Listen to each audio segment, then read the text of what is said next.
everyone. Welcome to Mikey Riff's YouTube tech review page. A little bit about myself before we get into this video. Though I don't have a bachelor's degree in curating tech product reviews, spoiler, that's not a real major, I did work at an Apple store from 2015 to 2016, and I have been in the tech industry for the entirety of my postgraduate career. BT dubs, I just turned 30, so give this video a like for me for starting this page before New Year's even hit. I've been known to have a way with my words, and I am often more relatable than the average techie that goes way too deep into specific specs. However, the purpose of this video and what I'm going to do is cover enough that you should feel comfortable making a final decision to order a specific product by the time this video ends. So let's get into it. I've been a big fan of the Apple Watch since day one.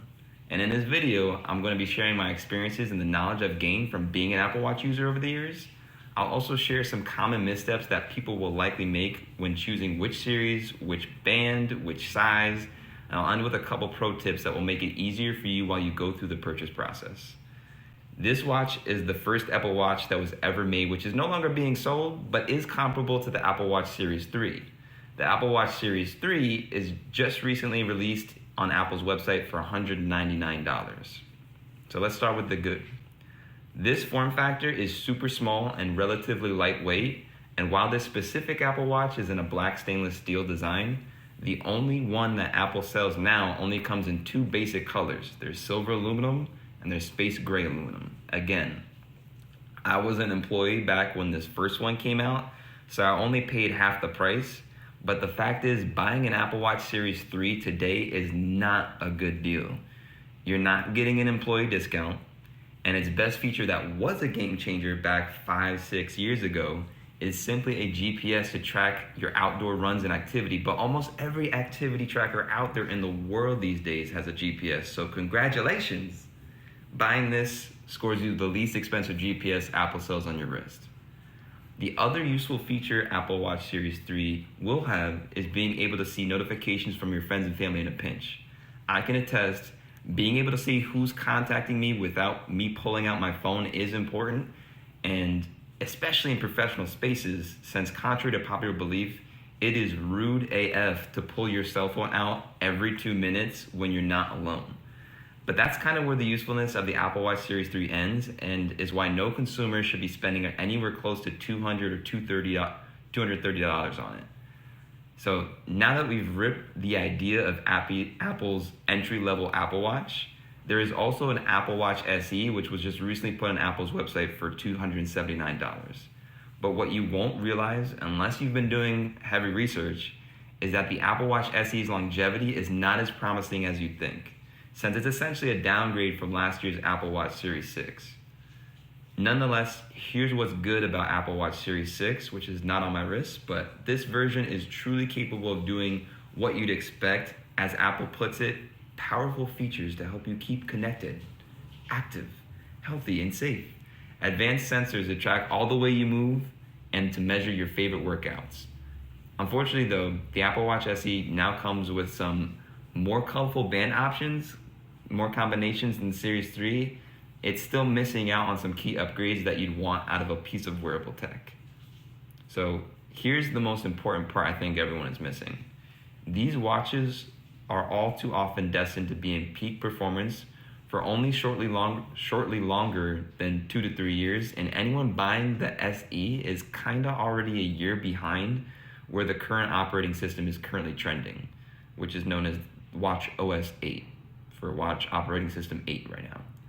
Now this all brings me to the pinnacle you've been waiting for, the Apple Watch Series 7, which I opted into the gold stainless steel to match my iPhone.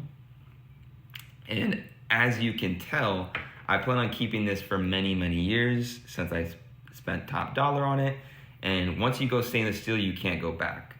So fun fact, I had actually always wanted a red Apple device, and I wanted to participate in having one of my tech purchases help provide life-saving treatment to people living with HIV.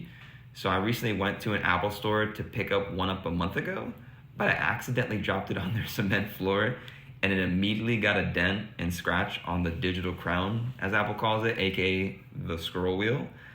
Luckily, they let me return it, and it instantly there in the moment, but I definitely took that as a sign to not attempt to save money up front, only to have a damaged watch in the near future. Furthermore, in addition to the Apple Watch Series 7 itself, I opted for a very specific selection of 3 bands that I will describe the use cases for after we touch point on this new screen. Yes, this is Apple's largest always-on Retina display ever that has 20% more screen area than Series 6 and SE. Now, my best advice is that for anyone out there like myself that has smaller wrists, do yourself a favor and just go for the bigger case and screen. I made 100 excuses to not get the bigger watch leading up to this, and when I had the Apple Watch Series 7 with the smaller 41mm case size, it just didn't feel like an upgrade. And the truth of the matter is 2 important things. Number 1, yes, the bigger screen is heavier, but as with anything bigger, you will get used to it in a matter of days, if not hours. And all you need to do to make it feel better, stay put better, etc., is just to downsize 1 pin, which when using the sport band like I have, or if choosing the comfortable stretchy braided solo loop, which has you choose a band size from size 1 to size 9, then just choose 1 size down. I measured a 6.5 on their measuring tool and ended up choosing the 6, and it worked perfectly. The next most important thing about the Apple Watch Series 7 is going to be the new scribble feature, which you likely will not need the largest screen for, but yes, it's that good when you use the scribble feature. You will prefer the bigger screen because your brain will have more confidence in swiping what you want to text instead of typing it when you have that bigger screen. Now, as I said before, I described the best 3 bands to have in your rotation and my preferred use cases, and in ranking order from the one you need to have to one that is just nice to have. Here we go. So number 1, that braided solo loop is probably the most underrated tech accessory Apple has ever made. And unless you live near an Apple store, you've likely never had the chance to feel just how ultra comfortable, ultra natural that this is, both to put on your wrist, take off your wrist, and my personal favorite, to sleep with. Yes, I know for any of you who are new to activity and or sleep tracking via wearables, you've likely thought, it must still be a hassle to need to charge my watch in between sleeping, working out, and everything else I have going on every single day. But that's just simply not the case. The watch takes 45 minutes roughly to charge from 0% to 80% in a worst case scenario. And as long as you throw it on your charger once a day during dinner, right after dinner, or right before sleep, it'll never die on you since the battery is rated to last 18 hours on a single charge. Now, the second must-have band is definitely this Nike Sport Band.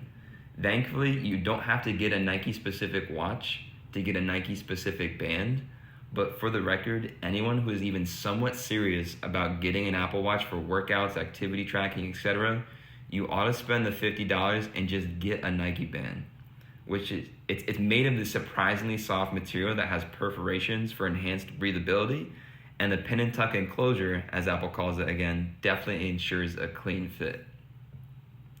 Number 3, and last but not least, the third best band to have is the Milanese Loop. And let's be clear, I have my Apple Watch on all day, every day, since I'm routinely letting it track my calories, any and all type of exercises as a weekly fun fitness competition as well. That usually goes on in the background with my app that I have with friends from the phone. But don't splurge for the Milanese Loop in an effort to pass on the braided solo loop or the Nike Sport Band. That logic will just simply disappoint you.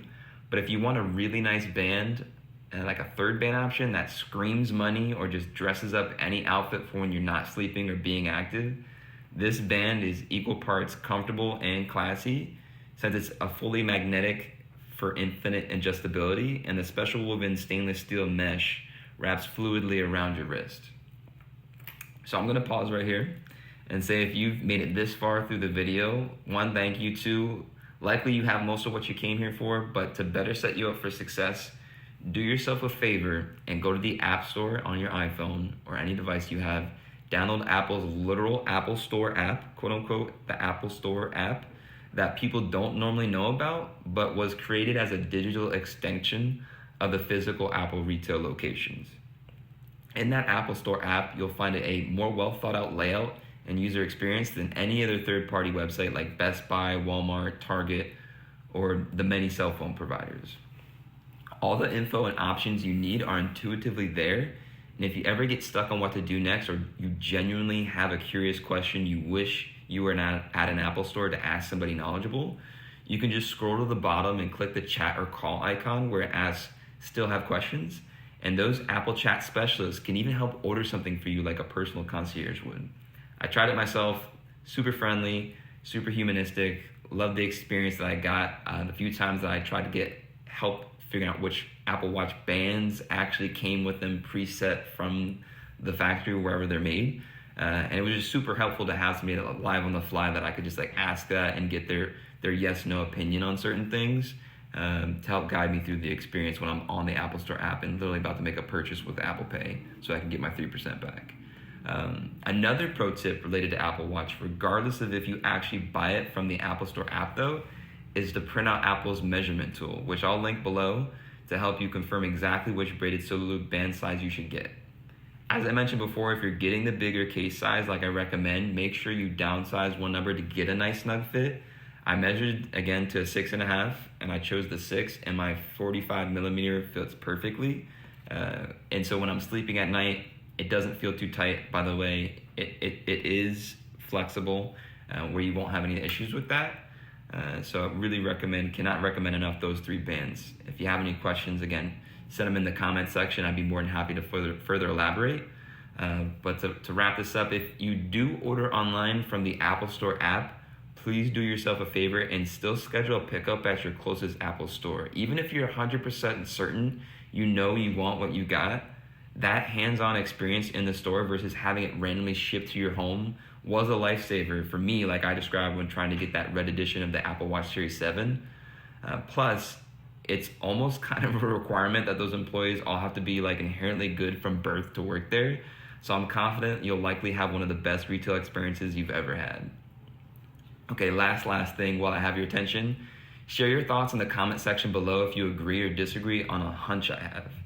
I would not be surprised if the Apple Watch Series 3 is only being offered at a questionably high cost for a surprisingly low number of features because Apple is thinking of starting an Apple Watch upgrade program, much like they do for their iPhones, maybe next year or sometime soon. Theoretically, obviously I have no insider information or anything like that, not an employee anymore, but those more outdated Apple Watches that are on Apple's wrists, Apple customers' wrists right now, would allow Apple's first year of offering a new Apple Watch upgrade program a huge success story. Regardless of the reason for the Series 3 to even be a thing though, save yourself from getting into any rat races and just save up, splurge, do a 0% monthly payment via your Apple Card or however you can swing it, and just spring for the Series 7 if this is your first Apple Watch. You'll thank yourself later, and if you do spring for the stainless steel, have faith that even if a new watch form factor comes out in the next few years, the screen itself is about as generously sized as it can get now, so you likely won't be missing out on much. And after all, Apple is the king of creating the "you need a new one" effect, and buying anything other than the Series 7 would make the allure of next year's inevitable release way too easy for them to upsell you if you choose the Series 3 or even the SE. So that's it for my thoughts on the Apple Watch Series 7 and where to purchase it from. Comment below on any ideas of other tech companies you'd like to see me branch out to, because like I said, this is my first video, but I'd love to cover cool products with weird purchase processes, and I look forward to helping you in the next one. See you next time. P.S. I'm thinking about electric vehicle purchases and their purchase process at traditional dealerships. That might be next.